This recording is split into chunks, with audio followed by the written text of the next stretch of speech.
Salam əziz şagirdlər. Mən riyaziyyat müəllimi Arzu Ələdin qızı sizə blok sınaq 2-ni izah edəcəm. Qeyd edim ki, bundan sonra blok qrupumuz artıq ödənişli qrupa keçir və şərtlərimiz belədir. Hər gün bir blok sınağı və bonus mövzu sınağı göndərilir və blok sınaqlarının hər biri izah olunacaq.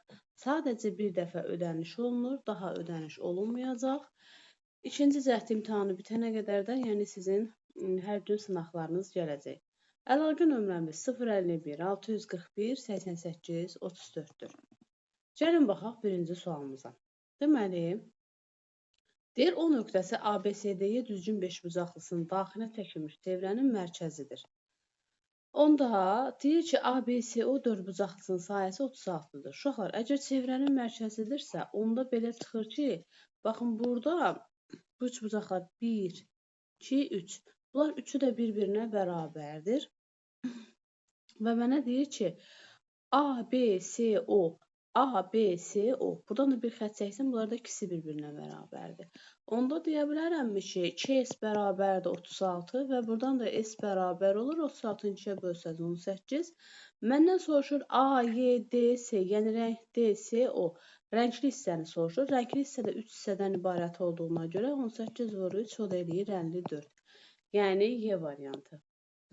Növbəti sualımız ikinci sualdır. Uşaqlar, bu tip suallarda əgər siz limit x yaxınlaşır 2-yə, yəni aparıb yerinə 2 qoysaz x-in, görürsünüz ki, məxrəc sıfıra dönür. Ona görə də olmaz o cür işləmək.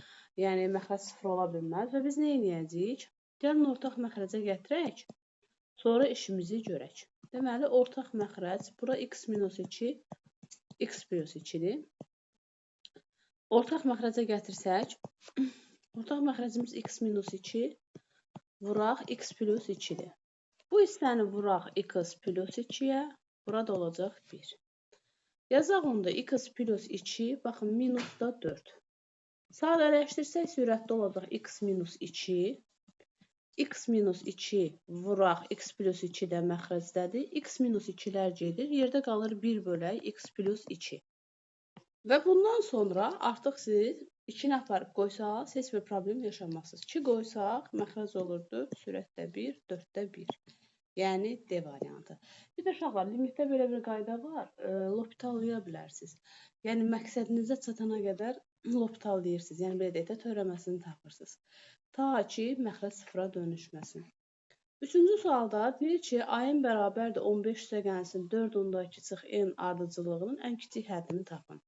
Uşaqlar, ən kiçik həddini tapmaq üçün biz burada düşünməliyik ki, 4 onda 2 hansı tam ədədlər arasında yerləşir? 4 ilə 5 arasında. Yaxşı, 4 qoysam mən n-in yerinə, görürəm ki, 15 üstəgəlsin 0 onda 2-nin kvadratı, o da eləyir 15 tam %4. Amma 5 qoysam, uşaqlar, 4 tam onda 2-dən 5 çıxanda eləyir 0 onda 8, 15 üstəgələk 0 onda 8-in kvadratı eləyir 15 tam %64. Deməli, burada ən kiçiyini soruşduğuna görə A variantı olacaqdır. Dördüncü sualımıza baxaq. Deyir, 1 minus katangesi x vuraq sinus x bərabərdir 0-a. Uşaqlar, burada biz bilirik ki, katangesi x bərabərdir kosinus x bölək sinus x.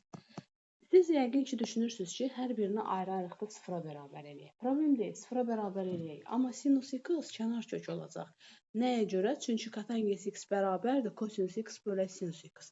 Ona görə də bunu kənar kök kimi götürsəm, 1 minus katangesi x bərabərdir sıfıra. Buradan da x bərabərdir. Deməli, belə yazaq da, katangesi x bərabərdir 1-ə və biz burada formulanı yazaq. X bərabərdir. Katangesi x 1-i harda alır? Pi böl 4 üstəgəlsin pi k-da. Çünki katangesi x-lə tangesi x-in formulası belə idi də. X bərabərdir. Arc məsələn tangesi isə arc məsələn tangesi x üstəgəlsin pi k idi. Katangesidə də arc katangesi idi. Amma katangesidə bir şey var ki, mənfi olanda pi-dən çıxırdıq. Tangesidə isə mənfi olanda pi-dən çıxmırıq. Yəni mənfi işarəni qarşıya verirdik. Sonra 5-ci tip sualımız qəşəng sualdır. Siz burada görürük ki, uşaqlar modulun içindəki ifadə olduğu kimi çıxmışdır. Deməli, onda müsbət imiş ki, əlini qolunu sallayıb rahatca çıxıbdır. Və x kvadratı minus 5y üstə gəl 4 böyükdür, bərabərdir 0 qoyacağıq və həll eləyək. O hansı ədəddir vuranda müsbət 4 toplayanda mənfi 5 eləsin. X minus 4 ilə x minus 1-dir. Böyükdür, bərabərdir 0 qoyaq. Sıfıra çevirən qiymətlərimizin biri 1-dir, biri də 4-dür. Və bunları alır. İndi baxın, burada da deməli, məsələn 4-dən sağda bir 5 qoysaq, baxırsınız işarə müsbətdir. Müsbət, mənfi, müsbət. Bizə də nə lazım idi? Böyük bərabərdir 0 olan yer. Deməli, mənfi sonsuzluqdan 1-ə, 4-dən sonsuzluğa o da eləyir B variantı. İndi gəlin keçək uşaqlar neçənci suala? 6-cı sualımıza. 6 ilə deyəsən, hə. Şəkildə düz dairəvi silindr verilmiş. Düz deyirsə, deməli, yuxarıdan gələn hündürlükdür. ABCD silindrin ox kəsiyidir. Olsun. CAD 45 dərəcədir. Baxın, bərabər yanlı düzbucaqlı üçbucaq yaranır burada. Bura 45-dirsə, burada 45-dir. CD 4-dürsə, onda burada 4-dür. AD də diametrdir. Diametrimiz 4-dürsə, radiusumuz onda olacaq 2. Bir S yanı tap. Biz də bilirik ki, S yanı nəyə bərabərdir? Silindrdə. Oturacağı 2πr vur h. Oturacağında da radius 2 olduğuna görə və yaxud da ki, pd ilə də gedərdim. Heç bir problem yox idi. Olacaq 4pi vuraq 4. O da eləyir 16pi kvadrat santimetr. Bu da getdi. 7-ci sualda düzbucaqlı üçbucağın, uşaqlar yadınızda saxlayın. Bu qayda sırf düzbucaqlı üçbucağa aid deyil. İstənilən üçbucaqda tətbiq edə bilərsiniz. Deyir, düzbucaqlı üçbucağın iti bucaqlarından biri 20 dərəcəyə bərabərdir. Bu üçbucağın düz bucaq təpəsindən çəkilmiş hündürlüyü və medianı arasındakı bucağı tapın. Yadınızda saxlayın, təmələn adını çəkmirsə əgər, məsələn, iti bucağımızın biri 20-dirsə, o bir də 70-dir. Sadəcə 70-dən 20 çıxın, eləsin 50. Təmələnin adını çəksəydi amma 50-ni 2-yə bölərdiniz, deyərdiniz ki, 25 eləyir.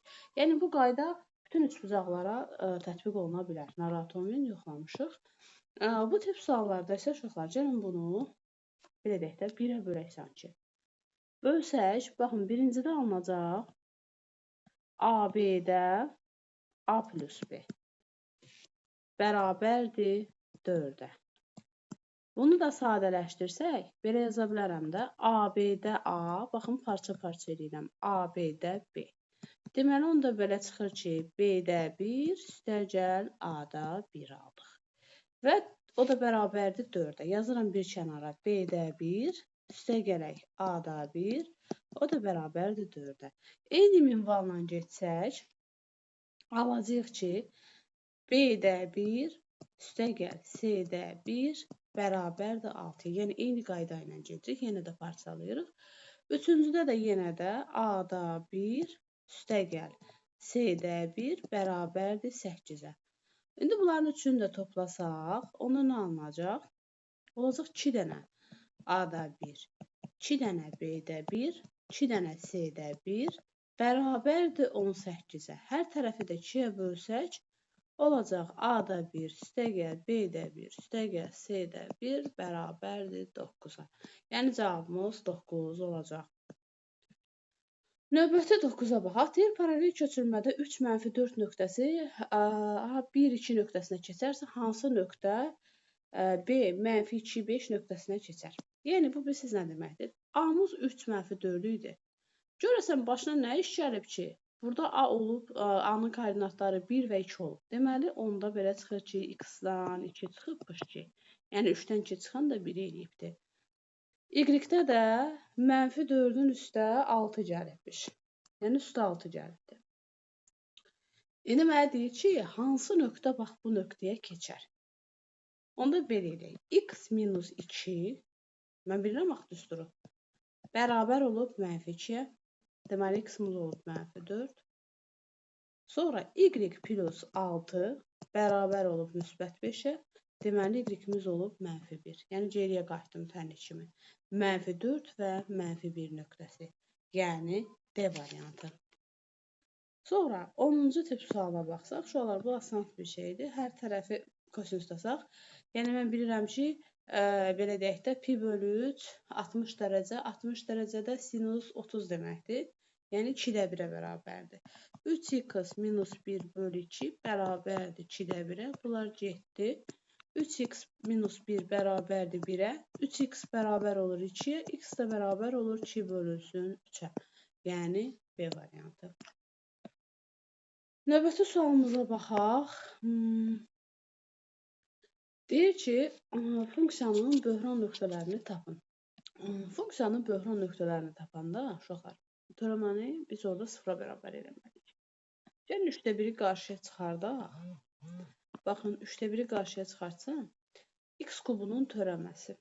Törəmədə necə olur? Dərəcəni düşürdürük qabağa və x kubu idisə bir vahid artırıq, olur x kvadrat. Bunlar getdi.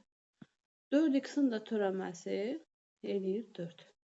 Və deməli, aldıq x kvadratı bərabərdir 4-ə. Buradan da x bərabər olacaq plus minus 2-yə. Yəni B variantı. Keçək 12-ci suala. Uşaqlar, bax, bu tipdə sual hətta isbat üçün də düşə bilər. İndi qoyun mən bunu həm isbat edeyim, həm də sizin üçün qəşəng həll edeyim. Deməli, baxın, bu tiplərdə Vivanın teoremi var. Vivaniyə görə, bax, bura çəkilən bu böyük hündürlük əslində MD hündürlüyü ilə DN hündürlüyünün cəminə bərabərdir. Nə burada qoy yazın, bir ayın yazın da, nə bilim, AK yazın. Və sizə deyə bilər ki, bunu isbat edin. Baxın, uşaqlar. Birinci gəlin Vivaniyə görə həll edeyim, sonra isbat edəyərəm. Burada, bura 12-dir. Sahə də 60-dır. 12 vuraq H böl 2 bərabərdir 60-a. Buradan da H olur 10. Vivaniyə görə də biz dedik ki, həmin bu H MD ilə DN-in cəminə bərabər olur. Vivani ilə tapdım. Amma başqa cür sizə deyər ki, bu düsturun doğruluğunu isbat elə. Necə ispat edərik, uşaqlar? Deməli, buradan bir xətt çəkərik. Yaranar 2 dənə üçbucaq. ADB üçbucağı və BDS üçbucağı. Yenə üçbucağın sahə düsturundan istifadə edəcəm. Tərəf 12-dir, burada 12-dir. Mən yaza bilərəmmi ki, 12 vurulsun MD böl 2 üstə gəlinsin 12 vuraq DN böl 2 bərabərdir 60-a. Hər tərəfi 2-yə vursaq 12 MD üstə gələk 12 DN, amma siz isbatda biraz cümlələri qəşəng zənginli yazın. Bərabərdir 120. Sonra hər tərəfi 12-yə bölsəz, MD üstə gəlsin DN bərabər olur 10-a. Gördünüz mü, uşaqlar? Yəni, mən bu düsturun doğruluğunu isbat elədim ki, Vivaniyə görə biz dedik ki, bax, buradan çəkilən hündürlük AN bərabər idi MD plus DN-ə və mən də isbatını verdim ki, bu doğru bir düsturdur. Sonra, baxaq 13-cü suala. 13-cü sualda deməli, kosinüs alfa minus kosinüs betanı yazağım. Nə edəcəyik burada? Həll eləyək də, uşaqlar. Yazaq ki, 2 dənə cəmdən fasilə keçmədir. Və burada yazacağım 2, bir saniyə, 2 kosinus, daha doğrusu sinusdan gedir bu. Çıxma olanda sinusdan gedir. 2 sinus 5 alfa ilə alfanın toplayıcısı 6 alfa, yarı bölürük 3 alfa. Sonra və alfadan 5 alfanı çıxırıq, eləyir. Amma düsturun qarşısında da bir mənfi var idi, unutmayın. Alfadan da 5 alfanı çıxırıq 4 alfa, 4 alfanın mənfi 4 alfanı da 2-yə böləndə eləyir 2 alfa. Sinus 2 alfa və mənfi sinus 2 alfadır. Və buradan da bir dənə mənfi qarşıda olduğuna görə müsbət olur. Nəysə, aldım ki, sinus 3 alfa vuraq sinus 2 alfa. Və keçək məxrəcə. Məxrəcə də sinusun cəm düsturunu tətbiq eləsək, nə baş verəcək? Sinus alfa üstə gəlsin, sinus 5 alfa. Bizə verir, toplayanda 2 sinus, alfa ilə 5 alfanı toplayırız 6 alfa, yarı bölürsüz 3 alfa. Vurulsun, kosinüslə yazsaq, alfa minus 5 alfa, kosinüs cüt olduğuna görə mənfini udur. Eləyir mənfi 4 alfa, 2-yə də böləndə 2 alfa. Yəni, müsbətlə yazırsam, kosinus 2 alfa. Əla. Diqqətlə baxın. Deməli, burada da o var 1 minus kosinus 6 alfa. Yaxşı. Sinus 3 alfa, sinus 2 alfa, sinus 3 alfa, kosinus 2 alfa. Qoy bunlar getsin. 2'lər də getsin. Sinus 2 alfa bölünsün kosinus 2 alfa bizə verəcək tangens 2 alfanı. Bu öz yerində qoy qalsın uşaqlar. Tangens 2 alfa. 1 minus kosinus 6 alfanı isə mən belə yaza bilərəmmi? 1 çıxılsın, deməli, kosinus 6 alfanı yazaram, 2 vuraq, 3 alfa kimi. Əla, bunu da yazdım. Mən burada sinusdan ifadə edəcəm bunu. Deməli, yazacağım onda kosinus 2 alfanı. Uşaqlar, belə yaza bilərəm də. 1 minus 2 dənə sinus kvadratı 3 alfa. Burada da 1 olduğuna görə təsəvvür edin, bunu mötərizədə yazsam. Mötərizəni atsam 1'lər gedir. Yerdə qalır 2 dənə sinus kvadratı 3 alfa. Solda da almışdım tangens 2 alfa. Deməli, cavabımız belə oldu. Tangens 2 alfa vurulsun 2 dənə sinus kvadratı 3 alfa. O da cavabımız eləyəcək A variantı. Keçək növbəti sualımıza. Həcmi 80 litr olan 40% şəkər məhlulunu nə qədər buxarlandırmaq lazımdır ki, 50% məhullansın? Uşaqlar, bu tiplərdə bidonçiklər çəkin. Daha qəşəng üsuldur. Deməli, 80 litr 40%-li. Hər kəs öz altında yazaq bidonunda. Nə qədər 40 məhlulu nə qədər buxarlandırmaq lazımdır ki, 50%-li məhullansın. Yadınızda saxlayın, buxarlananda gedən sudan gedir, duzdan getmir. Su da 0%-dir uşaqlar. Onu da buxarlandırmaq deyirsə ortaya çıxış işarəsi qoyacağam. Yaranacaq nə? 80 minus x neçə faizlidir? 50%-dir. Buxarlananda, hatı yadınızda mütləq saxlayın ki, gedən sudan gedir. 80 40-a vururam, 3200, tıx 0 bərabərdir 4000 çıx 50x.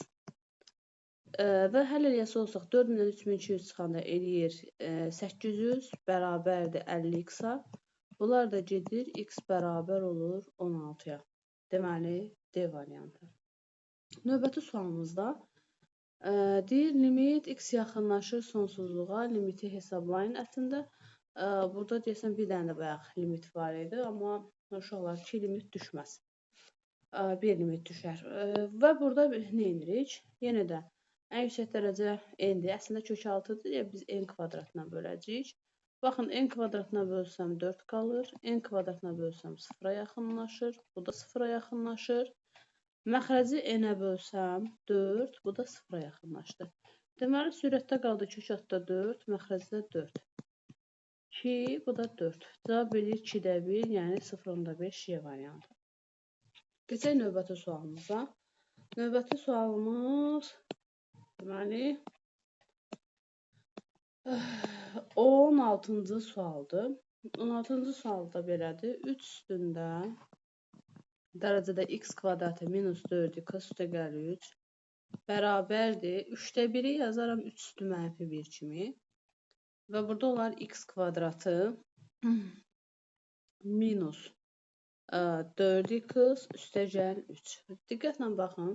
Görürsünüz ki, necə ola bilər kök 6 ifadə əsaslar bərabərdir. Necə ola bilər kök 6 ifadə x kvadratı minus 4x üstə gəl 3-ə bərabər ola bilər. Deməli, onda bu 0-dır ki, bunlar bir-birinə bərabərdir. Və buradan da x kvadratı minus 4x üstə gəl 3 bərabərdir 0 qoysaq, tənliyin kökləri cəmini istəyir. Kökləri cəmini oradan elə bir yetdən də görünür ki, müsbət 4-dür. Deməli, bu sualda deyir, çevrənin daxilinə kvadrat. Bir dənə çevrə çəkək.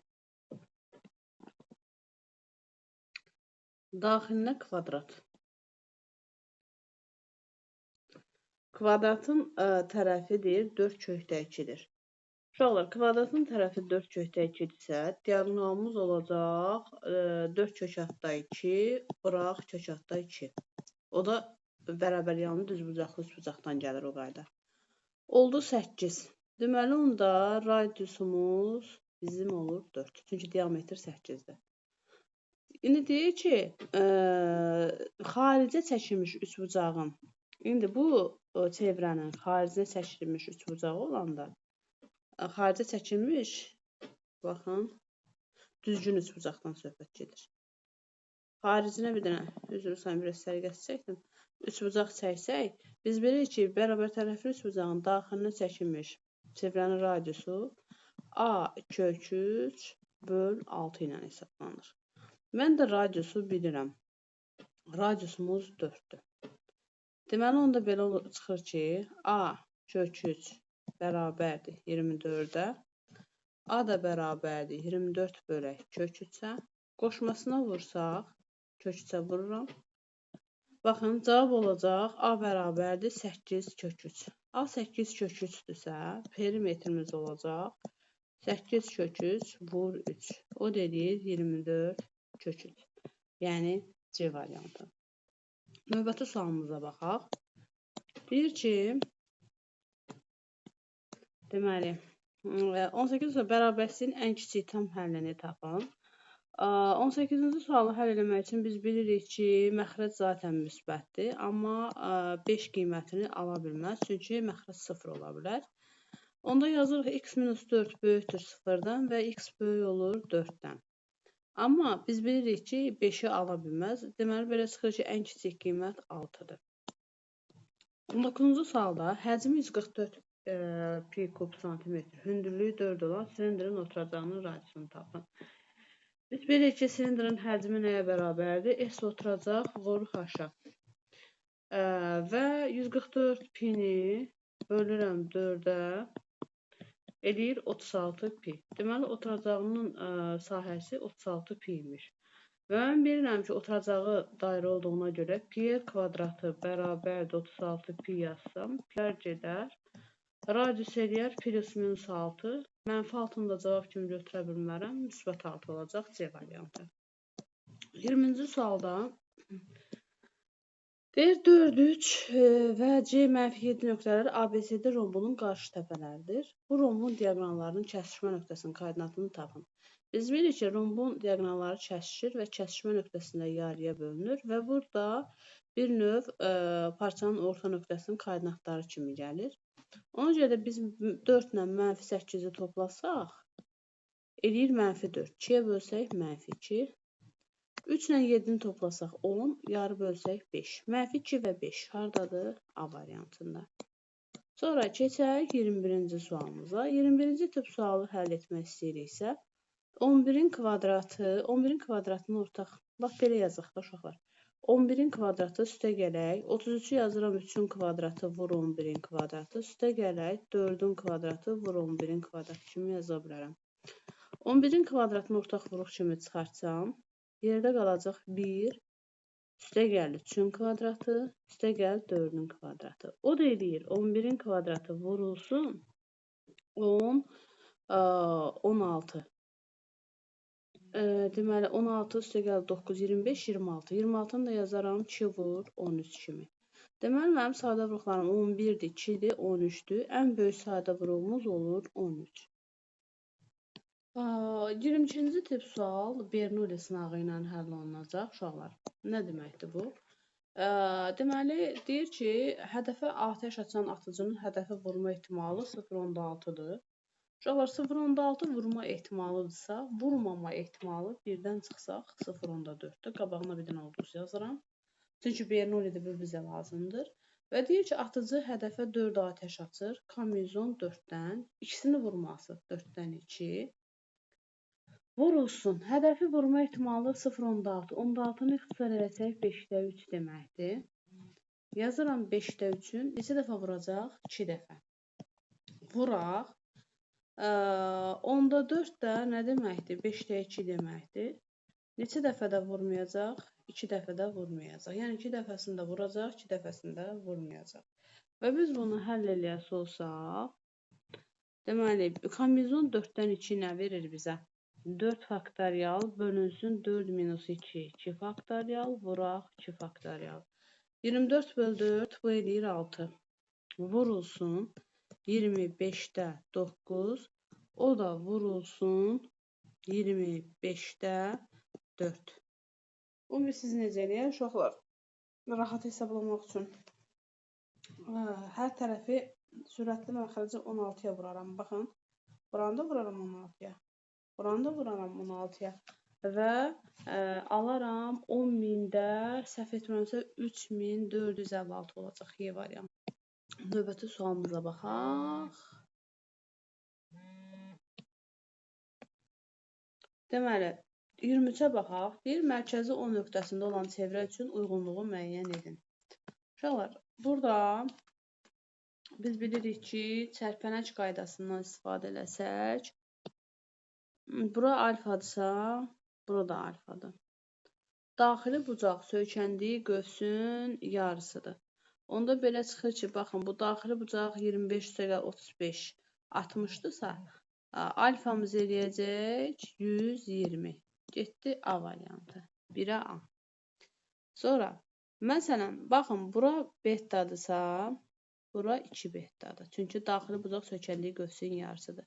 Və mən alfanın yerinə 2 beta yaza bilərəm əslində. Çərpənək qaydasına görə də beta üstəgəl 25 üstəgəlsin 50 bizə verir nəyi? 2 betanı. Və 75 bərabər olur betaya. Deməli 2-yə də gedir B. 2-yə getdi B, 1-ə getdi A. Sonra bir də 2-yə gedəcək, C də gedəcək. Alfa 2 betadır.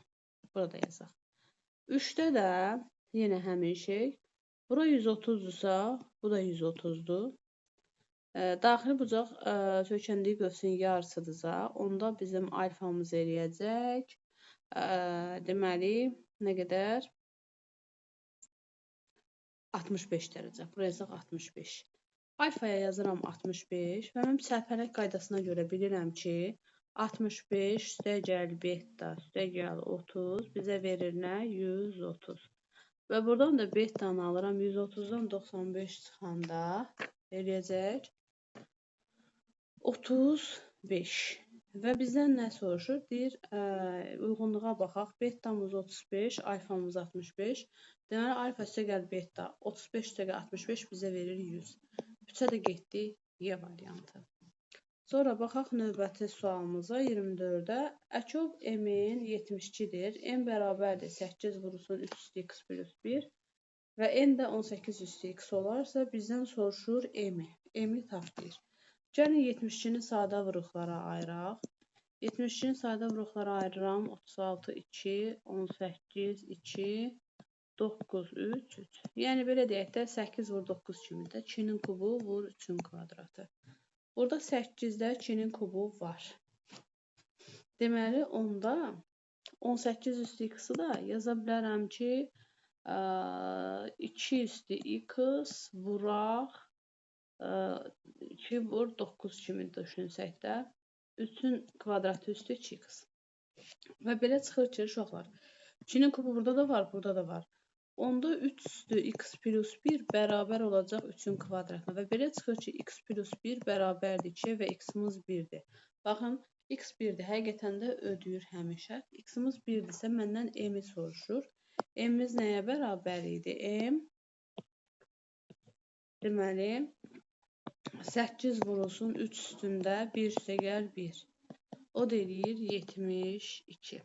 Cavab 72-dir. Baxalım indi 26-cı suala. Deyir, 2 müstəvi 45 dərəcəli bucaq altında kəsişir.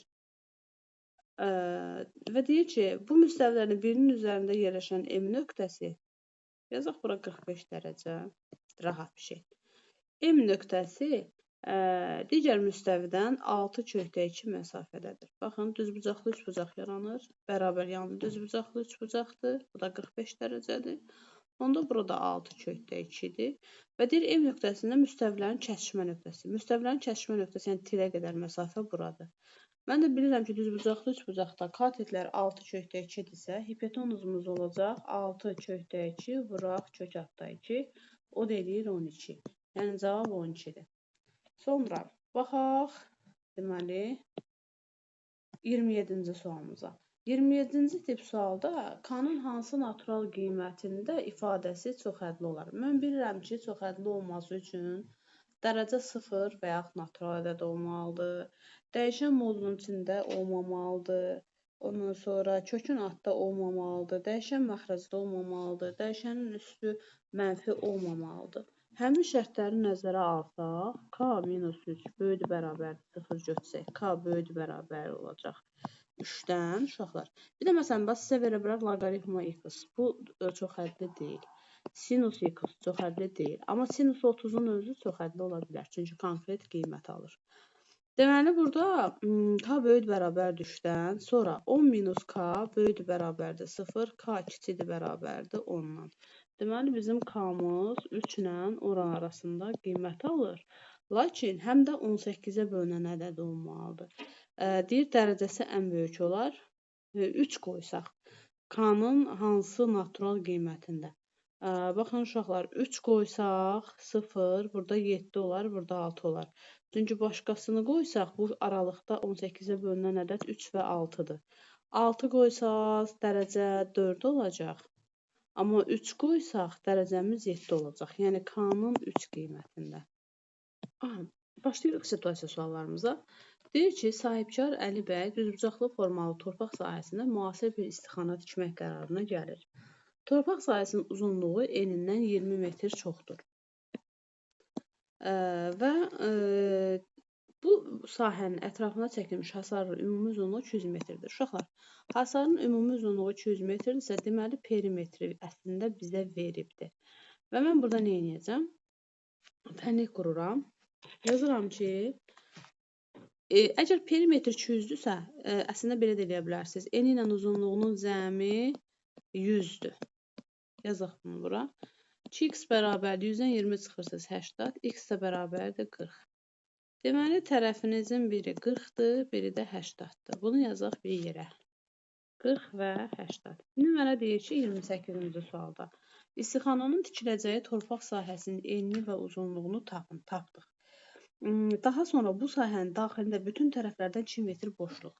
Bütün tərəflərdən 2 metr boşluqdursa, uşaqlar, baxın, buradan da boşluq var, buradan da boşluq var. Ona görə 40-dan çıxırsınız 2 vur 2-ni. Deməli, olur 36. Digərində 80-dan çıxırsınız 2 vur 2-ni. O da eləyir 76. Əla. 80 yox, özdə mən neçə almışdım orada? Bircə saniyə uşaqlar səhvim harada? Hə, biri 40-dır, biri də 60-dır. Mən niyə 80 yazmışam? Biri 40, biri 60. Çünki enlə uzunluğun cəmi 100 idi. Nəysə, biri 40-dırsa, 40 çıx 4, 36. Burada da 60 çıx 4, o da eləyir 56. İndi məndən nə istəyir? Deyir ki, həmin əkin sahəsi neçə kvadrat metrdir? 36-nı vuracaqsınız 56-ya, eləyəcək 2016. Əla, bu getdi. Sonraki sualda deyir ki, mən artıq sahəni tapmışam. Əli bəy daxili əkin sahəsinin hər kvadrat metrindən mövsümün ərzində orta hesabla 15 kiloqram pomidor toplamağı planlaşdırır. Biz bilirik ki, sahəmiz 2016-dır. 2016-nı vuracaq 15-ə, eləyəcək 30.240 kiloqram. Və mənə deyir ki, 12% az toplanıbsa, bir şey tam olaraq 100%-dir. 12% az 88%-ni tapmaq deməkdir. 30.240-ın 88%-ni tapırsınız. Yəni 0,88-ə vursaz, eləyəcək 26.611,2 kiloqram. Sonra keçək 30-cu suala. 30-cu sualda deyir ki, toplanan məhsulun bir hissəsi yerli bazara 2 manatdan, qalan hissəsi isə daha keyfiyyətli olduğu üçün xaricə 5 manatdan satılır. Cəmi 8000 kiloqram pomidor satıldı və bu satışdan 2100 gəlir əldə edildiyi məlumdursa, xaricə neçə kiloqram pomidor satılır. Deməli, gəlin birinə, belə deyək də, xaricə satılana x deyək, özümüzə satılana 8000 çıxaq x deyək. Və xaricə satılanı 5 manatdan, özümüzə satılan 2 manatdan. Bunları vuraq, bərabərləşdirək 25.000-ə. 5x üstə gələk 16.000 çıx 2x bərabərdir 25.000-ə. Və burada alırıq ki, 3x bərabərdir 25.000-dən 16.000 çıxanda 9.000. X də bərabərdir 3000-ə. Biz də xaricə satılan X dediyimizə görə xaricə 3000 kiloqram məhsul satılıb, özümüzə də 5000. Yəni bizdən xarici soruşduğuna görə 3000. Bura qədər əziz şagirdlər, kanalımıza abunə olmağı, videomuzu bəyənməyi unutmayın. Artıq bizim blog sınaq qrupumuz ödənişliyə keçdi və siz qrupumuza qoşulub hər gün izahlar əldə edə bilərsiniz. Plus hər gün bonus mövzu sınaqları da əldə edəcəksiniz. Diqqətiniz üçün təşəkkür edirəm.